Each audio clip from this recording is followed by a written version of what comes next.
Early birds कौन है?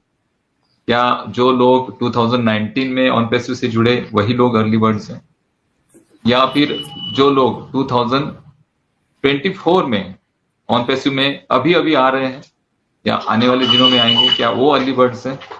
तो देखो, ऑन पैसिव दुनिया में आने के पहले अभी भी अगर कोई ऑन पैसिव में एज अ रीसेलर या फिर एज अ एफिलिएट आता है तो वो भी अर्ली बर्ड ही होगा, क्योंकि सारी दुनिया का क्राउड यहां पर आने वाला है। कुछ चीजें हैं, कुछ टॉपिक पे बात करेंगे, कुछ मार्केट में लोगों के मन में कुछ संभ्रम है, कुछ रूमर्स है, कुछ गलत फहमियां भी हैं ऑन पैसिव से कुछ लोगों के माइंड में चल रही होंगी कि करंट सिनारियो क्या चल रहा है। करंट सिनारियो में अभी तो हमारी वेबसाइट लाइन नहीं हुई है, डेटा माइग्रेशन प्रोसेस क्या अभी तक खत्म नहीं हुआ, कब तक ये डेटा माइग्रेशन प्रोसेस खत्म होगा, क्या हम वापस से हमारे ओएस में लॉगिन कर पाएंगे, क्या हम ओ कनेक्ट को वापस से एंजॉय कर पाएंगे, ओ मेल ओ ट्रीम को हम एंजॉय कर पाएंगे, क्या हमारे बैक ऑफिस में हम हमारे जो एक्टिविटी करते थे उस एक्टिविटी को वापस से कर पाएंगे? तो इसका आंसर है डेफिनेटली यस, 100%। आप आपके बैक ऑफिस में सारी चीजें अपकमिंग डेज में कर पाएंगे। डेटा माइग्रेशन प्रोसेस, एक्चुअली ये सिर्फ डेटा माइग्रेशन प्रोसेस नहीं है, यहाँ पे बहुत वेरियस डेटा है, मीन्स बहुत वैरायटी है डेटा में, ठीक है। और डेटा जब माइग्रेट होता है तो डेटा माइग्रेशन प्रोसेस को आप डेटा ट्रांसफर भी कह सकते हैं। जब डेटा ट्रांसफरिंग होता है तो इसमें सबसे इंपॉर्टेंट दो चीजें होती है। सबसे पहली चीज ग्रेविटी। ग्रेविटी क्या होता है?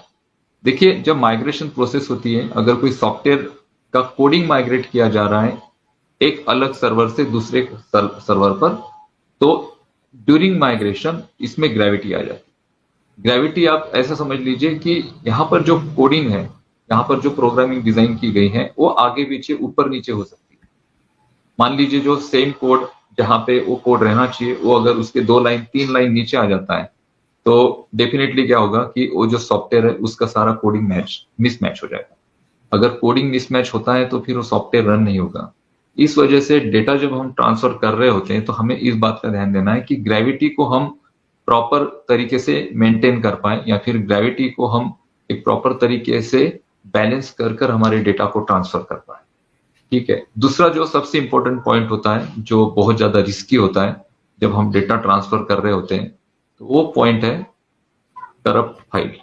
ये करप्ट फाइल क्या होती है? देखिए, इंटरनेट पर जब हम किसी भी फाइल को या किसी भी इमेज को या किसी भी टेक्स्ट को हम ट्रांसफर कर रहे होते हैं तो इंटरनेट में ड्यूरिंग ट्रांसफरिंग उसमें करप्शन आ जाते हैं, मीन्स वो करप्ट हो जाती है फाइल।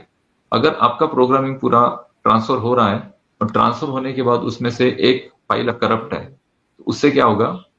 उससे ये होगा कि आपका प्रोग्राम रन नहीं होगा। अगर आपका प्रोग्राम रन नहीं होगा तो फिर बहुत सारी दिक्कतें आपको वहां पर आ सकती है। मेरी वॉइस क्लियर है ना? आप मुझे थोड़ा बोलिएगा, मैं साउंड बढ़ा देता हूं। Loud and clear sir, yes. तो ये ग्रेविटी और करप्ट फाइल, इन दो चीजों को देखना जरूरी होता है जब हम डेटा माइग्रेट कर रहे होते हैं। और ऑन पैसिव का जो डेटा है ना, ये बहुत बड़ा डेटा है। मैंने इसके लिए एक सेशन भी लिया था माइग्रेशन पर, आपने देखा होगा। फिर भी हम उस बात को थोड़ा और वापस से कवर करेंगे आज के सेशन में कि माइग्रेशन प्रोसेस में क्या होता है एक्चुअली। तो माइग्रेशन प्रोसेस में आप किसी सर्वर से दूसरे सर्वर पर अपने डेटा को ट्रांसफर करते हैं और इसमें कुछ टूल्स का भी यूज होता है। इसमें सबसे इंपॉर्टेंट होता है कि डेटा इनक्रिप्ट किया जाता है, बाद में उसको डिस्क्रिप्ट किया जाता है। इनक्रिप्ट मीन्स जब फाइल ट्रांसफर हो रही है तो उसको एक पर्टिकुलर कोडिंग में चेंज किया जाता है ताकि उस कोड को कोई पढ़ ना सके, कोई हैकर उसे हैक ना कर सके, और बाद में फिर उस कोडिंग को डिस्क्रिप्ट किया जाता है। ऐसा समझ लीजिए कि आपके घर में कोई एग्जांपल, आप किसी को कोई पार्सल दे रहे हो, कोई गिफ्ट दे रहे हो, तो उस गिफ्ट को आपने पैक करके अच्छी तरह से उसे पैक किया और उसे वापस सेंड किया कुरियर के थ्रू, या फिर आप पर्सनली ले जाकर देते हैं। और जब वो उस गिफ्ट को लेते हैं, रिसीव करते हैं, तो फिर वो पैकेज वो खोलते हैं और उस गिफ्ट को रिसीव करते हैं। तो सेम ऐसी चीज होती है इंक्रिप्शन और डिस्क्रिप्शन। इंक्रिप्शन में डेटा को, मैं सिंपल भाषा में कहूंगा, डेटा को लॉक किया जाता है, उसे सेंड किया जाता है, और डिस्क्रिप्शन करके उसे अनलॉक किया जाता है और उस डेटा को फिर यूज किया जाता है। ये मैं बहुत सिंपल आपको बोल रहा हूं ताकि आपको इजी लैंग्वेज में समझ आए। तो डेटा इंक्रिप्ट करके भेजना बहुत ज्यादा इंपॉर्टेंट होता है। ग्रेविटी को मैनेज करना इंपॉर्टेंट होता है। जो करप्टेड फाइल्स है, जो करप्ट हो जाती हैं, उनको फाइंड आउट करना, फिर उनको रिप्लेस करना, ये भी चीजें होती हैं। और हमारा जो डेटा माइग्रेट हो रहा है, तो हमारा बहुत बड़ा डेटा है। हमारा अगर ओईएस का आप डैशबोर्ड देखेंगे, तो हमारे ओईएस की जितने भी डैशबोर्ड की डिजाइनिंग है, जितना भी वहां पर लेआउट्स हैं, उन सारे लेआउट्स का एक इंडिविजुअल डेटा है जो उनकी प्रोग्रामिंग हुई। इसके अलावा हमारा जो बैक ऑफिस है, बैक ऑफिस में जो हमारा डैशबोर्ड मेनू है, मेनू में बहुत सारे टूल्स आप देखते हो, बहुत सारे ऑप्शन देखते हैं। तो यहाँ पर जो इंटीग्रेशन हुए हैं सॉफ्टवेयर के, ये सॉफ्टवेयर, इसका इंटीग्रेशन का जो अलग डेटा है ना, वो एक अलग डेटा है जो इंटीग्रेशन का प्रोग्रामिंग हुआ था। इसके अलावा जो सॉफ्टवेयर वहां पे इंटीग्रेट हुए हैं, तो हर सॉफ्टवेयर का इंडिविजुअल डेटा है। अगर ओमेल की हम बात करें, तो ओमेल एक अपने आप में बहुत बड़ा प्रोग्रामिंग है। ओमेल से किसी ने कोई मेल भी सेंड किया होगा और कोई मेल रिसीव भी किया होगा, तो उसका डेटा मीन्स उसका जो सेंडिंग मेल है या फिर रिसीविंग मेल, उसका वहां पर जो फॉर्मेट है, जो टेक्स्ट है, वो भी माइग्रेशन प्रोसेस के बाद एज इट इज वहां पर दिखनी चाहिए। आपने ओ कनेक्ट को सब्सक्राइब किया नहीं किया, और आपने ओ कनेक्ट पे कितनी मीटिंग्स की, कितनी वहां पर आपने रिकॉर्डिंग की, क्या वहां पर आपका डेटा जनरेट हुआ है, ये भी एक टाइप का डेटा है। तो सॉफ्टवेयर के अंदर भी बहुत सारा डेटा है जो माइग्रेट हो रहा है। और डेटा माइग्रेशन प्रोसेस थोड़ी स्लो होती है, क्योंकि इसमें बहुत सारी चीजें देखी जाती है। और ऑनपेसिव जैसी कंपनी जो बहुत बड़े एक क्राउड के साथ हो चल रही है, मीन्स आपके पास अगर देखा जाए तो 14 पॉइंट समथिंग लैक्स का तो क्राउड हमारे पास ऑलरेडी है। और हर एक का यहाँ पर इंडिविजुअल डेटा है। आपने कब ओ कनेक्ट को सब्सक्राइब किया, कब आपने लॉग इन किया, कब आपका यहाँ पर परचेसिंग हुआ है, आपने कितने वहां पर एक्टिविटी की, वो सारी चीजें, सारी हिस्ट्री, आपका प्रोफाइल क्या है, आप किस कंट्री से हो, आपका मोबाइल नंबर क्या है, आपका ईमेल एड्रेस क्या है, आपने वहां पे क्या फोटो लगाया है, ये सारी चीजें भी डेटा में आती हैं। और इन सारे डेटा को शिफ्ट किया जा रहा है। तो ये प्रोसेस बहुत बड़ी है, इसको थोड़ा समय और लगेगा। मे भी मुझे ऐसे लगता है कि अपकमिंग मंथ में ये डेटा माइग्रेशन की प्रोसेस कंप्लीट हो जाएगी, वेबसाइट हमारी लाइव हो जाएगी। पिछले कुछ दिनों में बहुत सारी चीजें हमने सुनी हैदराबाद ऑफिस से रिलेटेड, और मिस्टर ऐश ने कुछ बातें हमसे कही। सबसे पहले तो मैं आप सभी से ये कहना चाहता हूं कि ऑन पैसिव एक ऐसा बिजनेस है, ऑन पैसिव एक ऐसी कंपनी है जो कहीं जाने के लिए इस धरातल पर नहीं आई। हम सिस्टम बंद करने के लिए, भागने के लिए, दुनिया के डर से, या फिर जो हम पे अटैक्स हो रहे हैं उन अटैक्स के डर से हम भागने के लिए यहाँ पे नहीं आए हैं। ये जो कम्युनिटी है यहाँ पे पिछले 4-5 सालों से, ये बहुत ज्यादा ताकतवर कम्युनिटी अपने आप में, मैं बोल रहा हूँ। मैं ये चाहता हूं या फिर ये मानता हूं दिल से कि ऑन पैसिव का हर एक व्यक्ति जो एक्टिव है, वो बहुत ज्यादा ताकतवर है अपने आप में। मेंटली वो बहुत ज्यादा ताकतवर है। मेंटली ही हमें ताकतवर होना चाहिए, मेंटली ही हमें स्ट्रांग होना चाहिए। क्योंकि जब चीजें अकॉर्डिंग होती नहीं है, हमारे अकॉर्डिंग होती नहीं है, तो हम मेंटली सबसे ज्यादा परेशान होते हैं। तो मेंटली आपको बहुत स्ट्रांग रखना पड़ेगा अपने आप को, क्योंकि हम प्रवाह के विरुद्ध दिशा में काम कर रहे हैं। दुनिया में आज तक ऐसा किसी ने नहीं किया होगा कि आपको किसी सास कंपनी की फाउंडिंग मेंबरशिप दी जाए, आपको एक पैसिव अर्निंग के साथ जोड़ा जाए, और आपको दुनिया की सबसे बेस्ट टेक्नोलॉजी, एआई टेक्नोलॉजी के साथ दुनिया के बेहतरीन प्रोडक्ट आपको दिए जाए, और इतने कम मिनिमम प्राइस में। और ये सारी चीजें हम डेवलप कर रहे हैं, ये सारी चीजें हम बना रहे हैं। मिस्टर ऐश कहते हैं कि हम यहाँ पर जाने के लिए नहीं आए हैं। मैंने ये बिजनेस, जैसे मिस्टर ऐश कहते हैं कि मैंने ये बिजनेस बंद करने के लिए शुरू नहीं किया है। अब जो भी कमेंट्स आते होंगे मार्केट में, जो भी लोग बात करते होंगे, उनके लिए एक स्ट्रेट फॉरवर्ड मैसेज था मिस्टर ऐश का कि कितना भी हो जाए, कुछ भी हो जाए, कुछ भी हमें प्रॉब्लम झेलने पड़े, बट हम यहाँ पर रुकने के लिए आए हैं। हम यहाँ पे एक बड़े विजन के लिए आए हैं।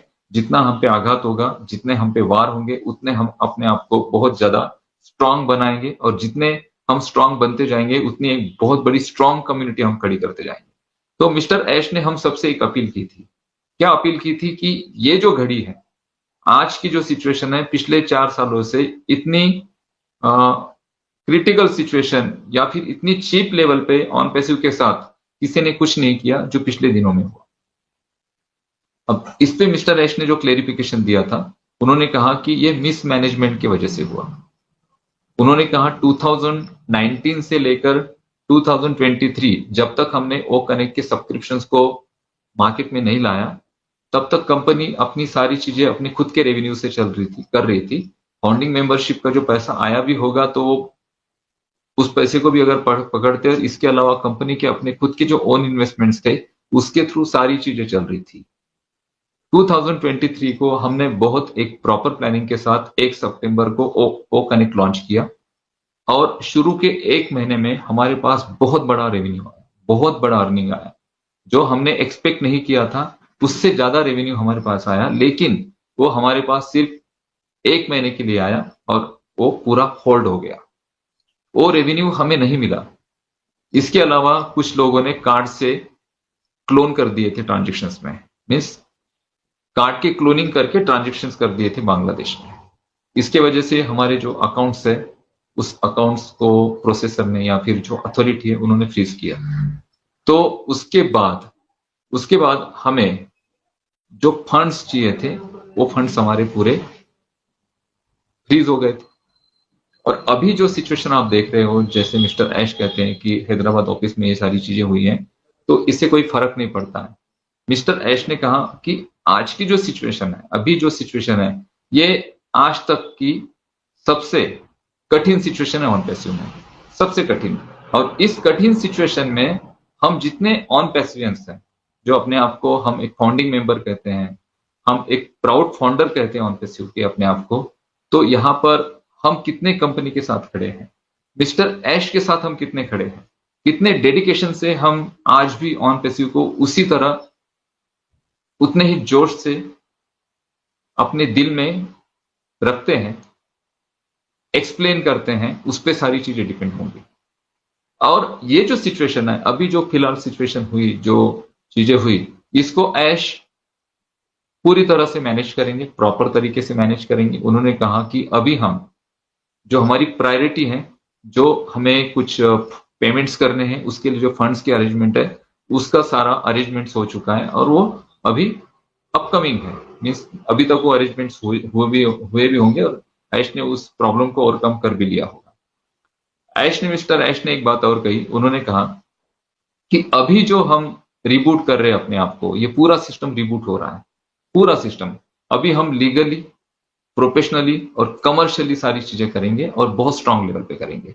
मिस्टर ऐश का स्वभाव ऐसा है कि वो भरोसा कर देते हैं लोगों पर इजीली, और जो मैनेजमेंट होता है, मैनेजमेंट अपने हिसाब से चलता है। आपने देखा होगा कि बहुत सारे बिजनेस में अगर मालिक सर पे बैठा नहीं होता है ना, तो लोग काम नहीं करते। अब ऐश का थोड़ा जो स्वभाव है बहुत सॉफ्ट हार्टेड है, इस वजह से ये चीजें हुई, लेकिन इससे कोई फर्क नहीं पड़ेगा। हम बहुत बड़ा रिबूट करेंगे, हम वापस से सारी चीजें करेंगे। मैं अगर पोटेंशियल की बात करूं, हमारे हर एक प्रोडक्ट के पोटेंशियल की बात करूं, तो आज मार्केट में हम ऐसा कोई प्रोडक्ट नहीं है कि उसको कंपेयर किया जाए। अगर ओ कनेक्ट की बात हम करते हैं, ओ ट्रैकर की करते हैं, ओ डीट की, ओ पीर की करते हैं, ओ स्टाफ की बात करते हैं, तो मार्केट में ऐसा कोई प्रोडक्ट नहीं जो इतने कम प्राइसेस में मार्केट को इतनी अच्छी सर्विसेज दे रहा है। देखिए, प्रोडक्ट नहीं है ऐसा हम बोल भी नहीं सकते, लेकिन हमारे जैसा नहीं, तो क्या उसके सिमिलर प्रोडक्ट नहीं है मार्केट में? है। मार्केट में बहुत सारे सिमिलर प्रोडक्ट है और बहुत सारे नए प्रोडक्ट आ भी रहे हैं। कुछ लोगों का फोन आता है, वो कहते हैं कि सर अभी तो बहुत सारे एआई के प्रोडक्ट आ रहे हैं, अभी तो बहुत सारी वीडियो कॉन्फ्रेंसिंग की नए नए टूल्स आ रहे हैं, मतलब आ रहे हैं, 100% आ रहे हैं।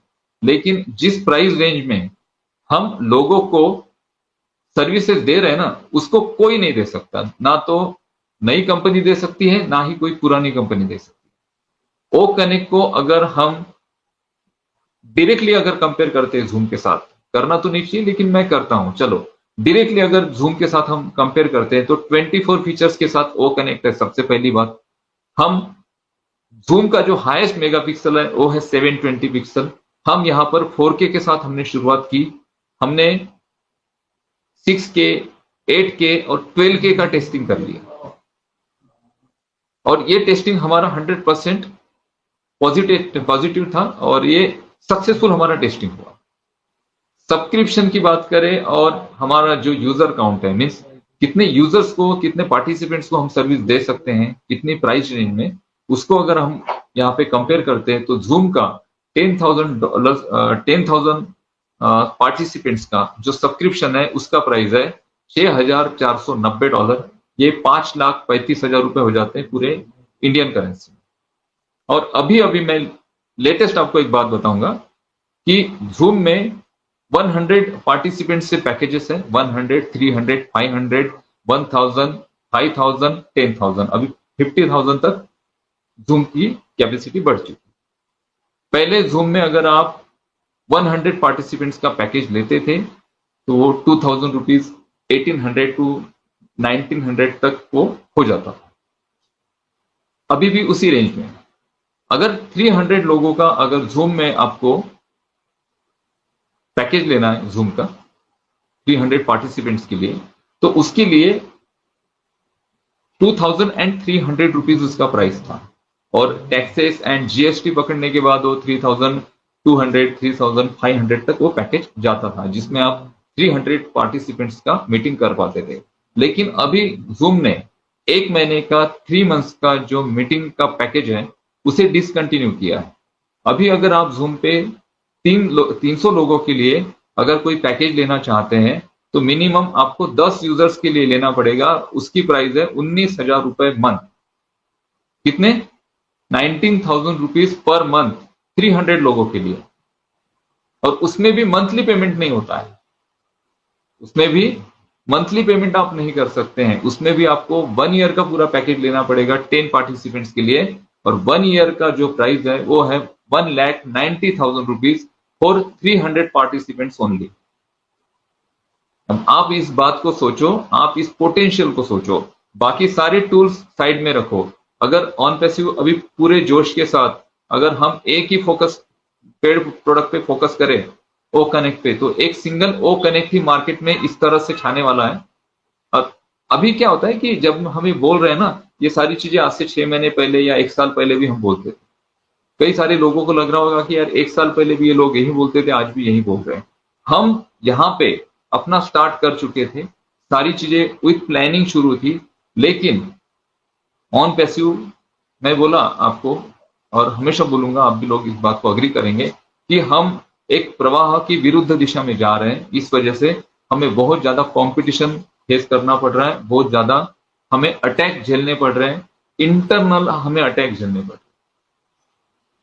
आयुष ने कहा कि ये चीजें क्यों ऐसी क्यों हुई, क्या रीजन है इसका? इसका रीजन है कि समय पे प्रोडक्टिविटी ना होना। अब इसके लिए पूरी मैनेजमेंट, जो मैनेजमेंट ऐश के अंडर थी और जो मैनेजमेंट रिपोर्ट कर रही थी मिस्टर ऐश को, उनके रिपोर्ट मिस्टर ऐश को सही नहीं गए, और उस मैनेजमेंट के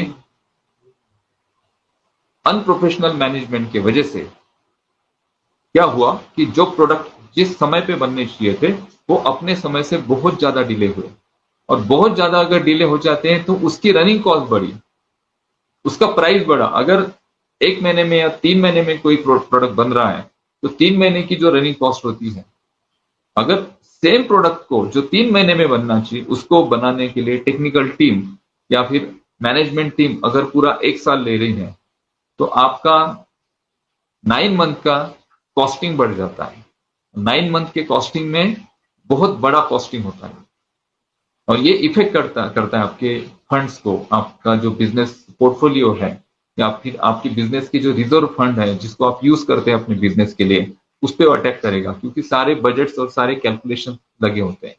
इसके बावजूद भी हमने सारी चीजें, हमने चलो डिले हुआ, चलो टेक्निकल टीम की वजह से कुछ चीजें हुई, फिर भी हमने इस प्रॉपर तरीके से इसे लॉन्च किया। और लॉन्च करने के बाद अभी आप जानते हैं कि ओ कनेक्ट का क्या पोटेंशियल है। आप ओ कनेक्ट में मीटिंग करते हो तो आपका जो एक्सपीरियंस है ओ कनेक्ट का, वो मुझे नहीं लगता है कि किसी दूसरे अदर टूल में आपको मिलता होगा।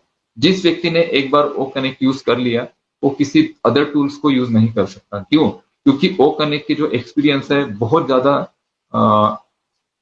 यूजर फ्रेंडली है और बहुत ज्यादा इजी टू ऑपरेट है, बहुत ज्यादा। आप इजीली सारी चीजें कर सकते हैं। जूम पे अगर आपको वीडियो चलाना है तो आपको स्पेशली ऑडियो के सेटिंग्स में चेंज करके उसका ऑडियो ऑन करना पड़ता है। यहाँ पे ऐसा कुछ नहीं है, आप यहाँ पे यूट्यूब पे जाइए, वहां से लिंक को कॉपी करिए, वो कनेक्ट पे पेस्ट कर दीजिए और प्ले कर दीजिए।